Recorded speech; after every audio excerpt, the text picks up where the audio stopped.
Assalamualaikum warahmatullahi wabarakatuh. Nama saya Muhammad Mukamil dari mahasiswa YAIN Langsa yang sedang mengikuti KPM DR Medsos tahun 2021. Saya akan menjelaskan tentang investasi di usia muda. Setiap jenjang usia punya kebutuhan dan tuntutan finansial yang berbeda-beda. Oleh karena itu, pemilihan produk investasi harus cermat dilakukan sesuai dengan usia dan kebutuhan. Sebagai investor pemula, kamu bisa melakukan 3 hal. Yang pertama, menyusun rencana dan tujuan jangka panjang. Dengan mengetahui kapan kamu ingin mendapatkan keuntungan, kamu akan tahu berapa dana yang harus dikeluarkan dan jenis produk investasi yang harus kamu ambil. Yang kedua, atur besaran dana yang ingin diinvestasikan. Presentase besaran dana yang dapat dikeluarkan untuk investasi berkisar dari 20% sampai 40% dari pendapatan yang didapat. Kamu harus pastikan bahwa kebutuhan primer sudah mencukupi sebelum melakukan investasi ya. Yang ketiga, pilih produk investasi sesuai tujuan keuangan. Pilih produk investasi dengan risiko yang sesuai dengan karaktermu dan kesanggupan dan danamu.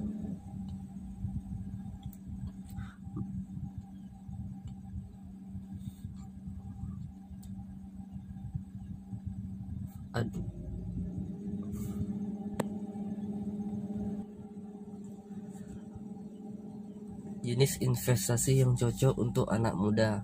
Yang pertama, emas. Sampai sekarang investasi emas masih menjadi investasi yang sangat populer di masyarakat. Emas pun cocok untuk para investor yang memiliki preferensi faktor risiko rendah dan tahan terhadap laju inflasi jika dibandingkan dengan investasi lainnya. Investasi emas tergolong sebagai investasi yang mudah dicairkan. Yang kedua, deposito berkala. Investasi deposito berkala cocok untuk investor pemula yang masih mencari risiko kerugian rendah. Walaupun kelihatannya sama seperti tabungan, tapi deposito punya pilihan jangka waktu tertentu sehingga uang yang disimpan tidak bisa dicairkan sebelum jatuh tempo. Bunga yang diberikan oleh pihak bank juga biasanya lebih tinggi dibandingkan tabungan biasa, sehingga bisa jadi pilihan investasi yang menguntungkan. 3. Reksadana. Investasi ini pasti sering kamu dengar karena cocok untuk investor yang punya modal kecil yang dapat dilakukan mulai dari 50.000.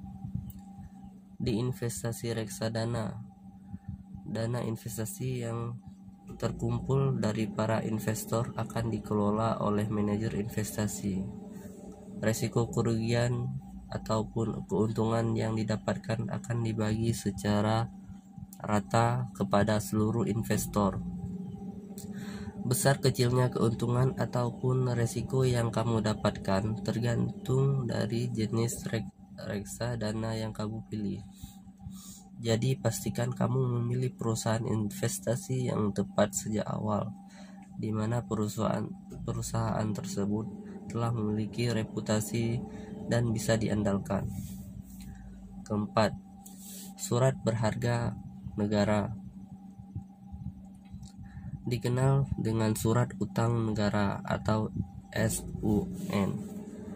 Investasi ini menjadi salah satu instrumen investasi yang cukup diminati masyarakat. SUN enggak hanya memberikan keuntungan untuk kepentingan negara, tapi menguntungkan para investor atau pembelinya, baik individu ataupun perusahaan. Investasi ini cocok buat kamu yang punya modal kecil dan nggak mau mengambil risiko besar. Jenisnya pun banyak seperti obligasi retail Indonesia, saving bonds retail, suku retail, dan suku tabungan negara.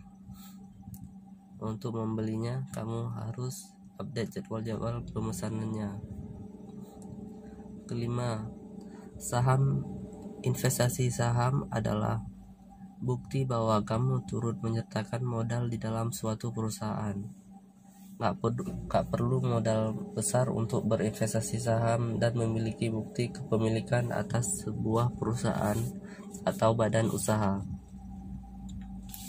Sebagai pemilik perusahaan, kamu akan mendapatkan pembagian hasil atau dividen secara berkala, meskipun punya potensi mendapatkan keuntungan yang enggak terbatas. Resiko dalam berinvestasi saham sangat tinggi karena harga saham bisa naik ataupun turun setiap saat. Keenam, melakukan investasi di properti membutuhkan modal yang sangat besar karena membutuhkan perawatan serta biaya pajak yang tinggi.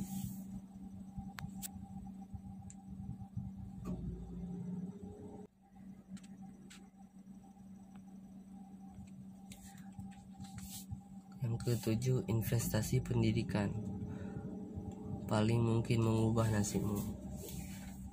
Belum berani mencelupkan kaki ke pasar modal, atau sudah ingin tapi belum ada uang?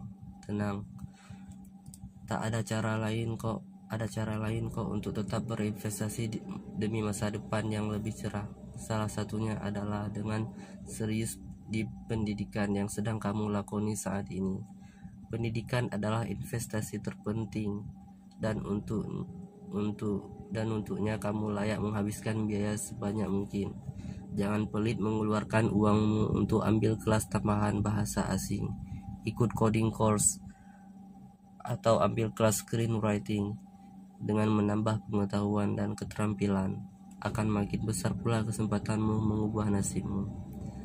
Kalau nasib sudah berubah, banyak uang, maka mau coba investasi ataupun apapun itu juga enteng kan tentunya. Semoga informasi ini bermanfaat untukmu yang ingin belajar investasi. Tidak ada saat yang paling tepat untuk kita memulai. Semakin cepat kita mengawali, maka makin besar pula keuntungan yang bisa kita raih.